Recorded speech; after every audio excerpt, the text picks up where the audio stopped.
स्वागत है आपका अपने यूट्यूब चैनल एजाद अली। तो गाइस आज हम आपके सामने एक चैप्टर लाए हैं पॉलिटिकल का, क्लास 11 चैप्टर नंबर 4 कार्यपालिका। तो क्वेश्चन इस चैप्टर में हम आपको मेन क्वेश्चन बताएंगे जो कि आपके लिए आपके पेपर के लिए इम्पोर्टेंट है और आपके साथ हमेशा चलते रहेंगे। 12th में भी क्लास में कभी कभी ये क्वेश्चन भी आ जाते हैं, कभी कभी बोर्ड में ही पूछ लेता है क्वेश्चन। ये आपके लिए नॉलेज के लिए बहुत इंपॉर्टेंट है क्वेश्चन। तो चैप्टर नंबर जो 4 है उसके क्वेश्चन आंसर हम करेंगे। जैसे पहला क्वेश्चन बोल रहा है, राज्य के शासन में केंद्र का प्रतिनिधि किसे कहा गया है? राज्य के शासन में केंद्र का प्रतिनिधि किसे कहा गया है? ऑप्शन नंबर ए मुख्यमंत्री, ऑप्शन नंबर बी राज्यपाल, ऑप्शन नंबर सी विधानसभा, ऑप्शन नंबर डी उच्च न्यायालय। तो राज्य के शासन में केंद्र का प्रतिनिधि किसे कहा गया है? वो हमारा राज्यपाल को कहा गया है। ऑप्शन नंबर 20 का सही होगा, हमारा किसको कहा गया है? राज्यपाल को कहा गया है। ये क्वेश्चन भी आपका इम्पोर्टेंट है। प्रश्न नंबर 2, कितने एंग्लो इंडियन सदस्यों को राष्ट्रपति लोकसभा में उचित प्रतिनिधि देने के लिए मनोनीत करते हैं? तो उत्तर नंबर पहला A, option number A 1, option number B 2, option number C 12, option number D 0। तो इनमें चारों में से एक सही है, तो इसका उत्तर हो जाएगा हमारा 12, option number B, option number C 12, option number C इसका उत्तर हो जाएगा करेक्ट, सी 12। तो ये भी क्वेश्चन आपका लिए इम्पोर्टेंट है। अब क्वेश्चन नंबर तीसरा कर लेते हैं, भारत के राष्ट्रपति का चुनाव कितने वर्षों के लिए होता है? ये भी आपका इम्पोर्टेंट है कि भारत के राष्ट्रपति जो होता है उसका चुनाव कितने वर्षों तक होता है? ऑप्शन नंबर ए 6 वर्ष, ऑप्शन नंबर बी 4 वर्ष, ऑप्शन नंबर सी 5 वर्ष, ऑप्शन नंबर डी 3 वर्ष। तो इसका उत्तर क्या होगा हमारा? ऑप्शन नंबर सी 5 वर्ष इसका सही उत्तर हो जाएगा। तो ऐसा अगला प्रश्न है, प्रश्न नंबर 4, भारत में मनोनयन करने का अधिकार किसको है? राष्ट्रपति, ऑप्शन नंबर बी प्रधानमंत्री, ऑप्शन नंबर सी न्यायाधीश, ऑप्शन नंबर डी चुनाव आयोग। तो इसका ऑप्शन नंबर ए हो जाएगा राष्ट्रपति। ऑप्शन नंबर 5वां, संघ कार्यपालिका की व्याख्या संविधान के किस भाग की गई है? संघ कार्यपालिका किस भाग में इसकी व्याख्या की गई है? वो हमारा ऑप्शन नंबर डी इसका सही उत्तर होगा, 5वें भाग में इसकी व्याख्या की गई है। अब प्रश्न नंबर 6 पर आते हैं। प्रश्न नंबर 6 पर आते हैं, भारतीय संविधान के अनुसार देश का प्रथम नागरिक कौन होता है? भारत संविधान के अनुसार देश का प्रथम नागरिक कौन होता है? वो होता है हमारा राष्ट्रपति। ऑप्शन नंबर बी इसका सही उत्तर हो जाएगा। प्रश्न नंबर 7 पे आ जाते हैं, संसदीय प्रणाली में एक मंत्रिमंडल होता है जिसका मुख्य होता है जिला मंत्री, मुख्य न्यायाधीश या राष्ट्रपति या प्रधानमंत्री।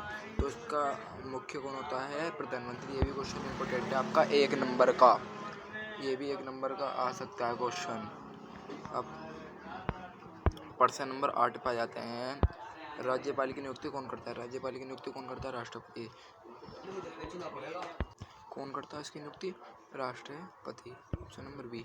तो सबसे ज़्यादा ऑप्शन हमारे क्या कौन से आ रहे हैं? ऑप्शन नंबर बी जा रहे हैं सारे राष्ट्रपति, क्योंकि सबसे ज़्यादा राष्ट्रपति सबों की नियुक्ति करवाता है।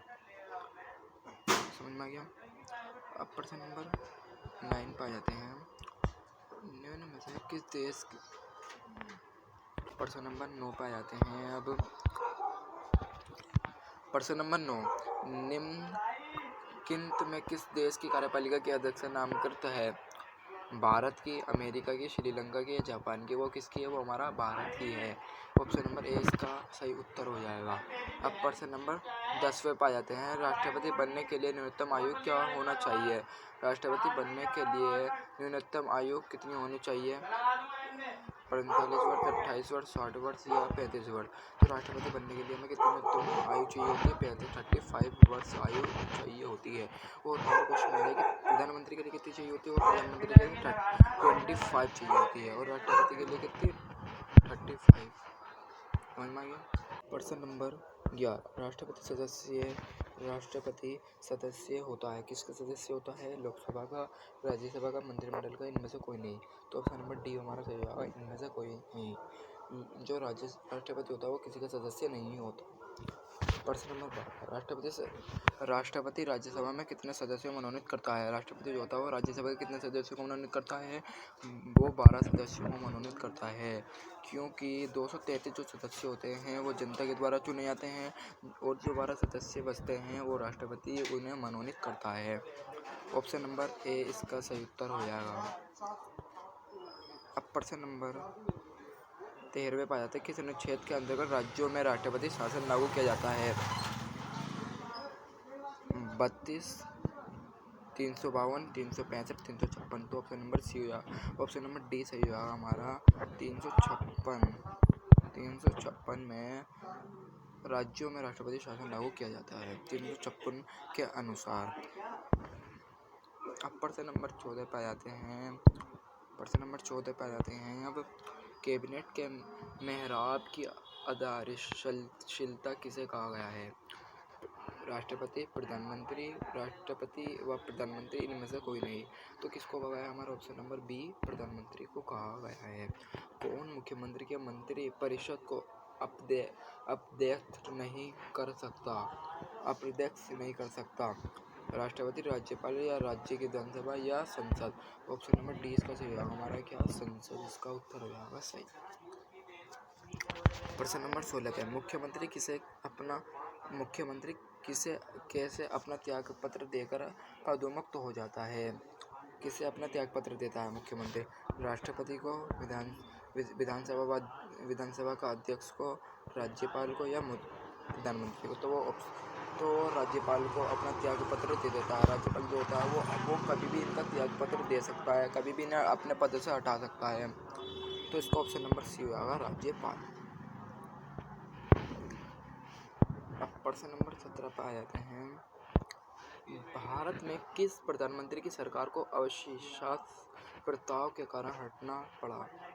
प्रधानमंत्री को वीपी सिंह, देवगौड़ा, गुजराल या इनमें से भी? तो मैंने आपको पिछली वीडियो में बताया था कि अगर क्वेश्चन कोई से भी सब्जेक्ट में आपका कोई सा भी क्वेश्चन पूछ ले कि इनमें सभी उपरोक्त सभी उत्तर दे रखा हो, तो डी इसका हमेशा डी ही सही होता है। कभी मत सोचना कि कभी होता है, इनमें से सभी जो उत्तर जो आएगा वो ही सही होता है। तो इसका उत्तर क्या हो जाएगा हमारा? ऑप्शन नंबर डी सही होगा। अब प्रश्न नंबर 18 पाया जाता है, किसके अनुसार प्रधानमंत्री मंत्रिमंडल के जीवन और उसकी मृत्यु का क्या बिंदु है? अब प्रधानमंत्री की मृत्यु कब हो जाएगी ये थोड़ी ना पता, कब उसका जीवन हुआ था कब ये थोड़ी ना पता। अब तो हम इससे अनुसार पता कर लेते हैं। Option number A Laski, option number B माले, option number C Ramsay Muir, option number D walker.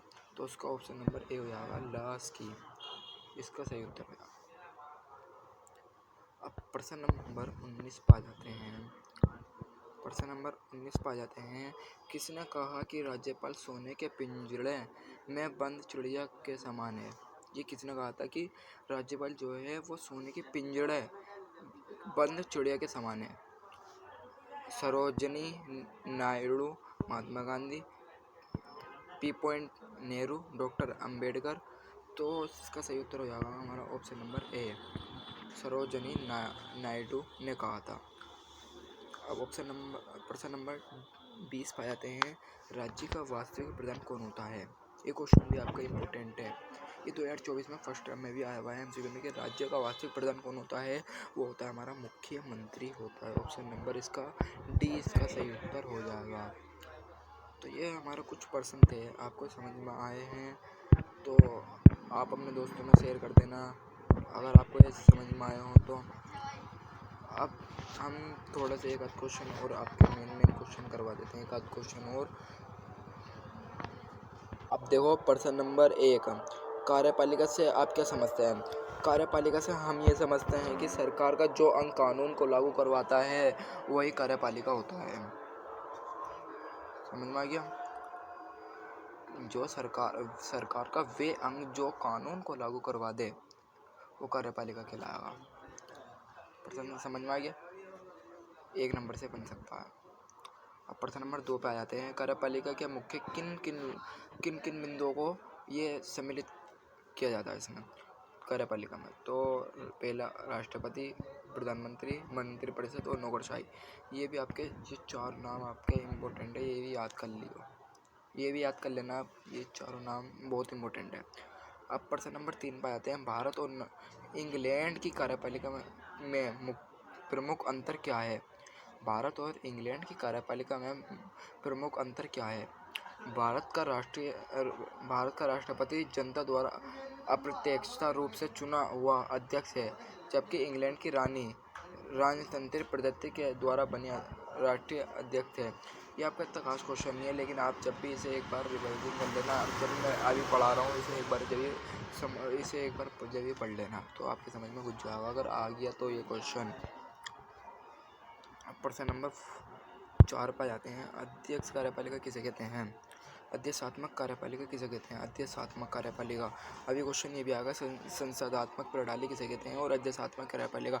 मैं अपनी भाषा में बता देता हूँ। अध्यक्षात्मक प्रणाली वे कार्यपालिका जो राष्ट्रपति के द्वारा राष्ट्रपति के द्वारा की जाती हो, जैसे राष्ट्रपति की शक्ति के द्वारा की जा रही है वो अध्यक्षात्मक प्रणाली कहलाती है। ये प्रणाली हमारा भारत में प्रचलित है। अब संसदात्मक प्रणाली वे प्रणाली जो कि राष्ट्रपति के द्वारा राष्ट्रपति जो होता है वो अपनी शक्तियों का प्रयोग स्वयं नहीं करता, मतलब बहुमत दल का नेता जो होता है प्रधानमंत्री, वो इसकी शक्तियों का प्रयोग करता है।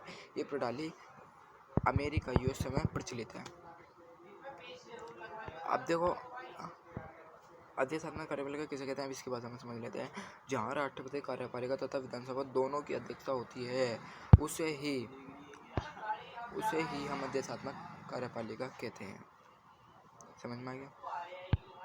गाइस यही थे हमारा कुछ क्वेश्चन आंसर। आपको समझ में आया हो तो हमारे चैनल को सब्सक्राइब करें, ज़्यादा से ज़्यादा लाइक करें और अपने दोस्तों में शेयर करें, क्योंकि ये पेपर के लिए बहुत इंपॉर्टेंट क्वेश्चन है। Thank you.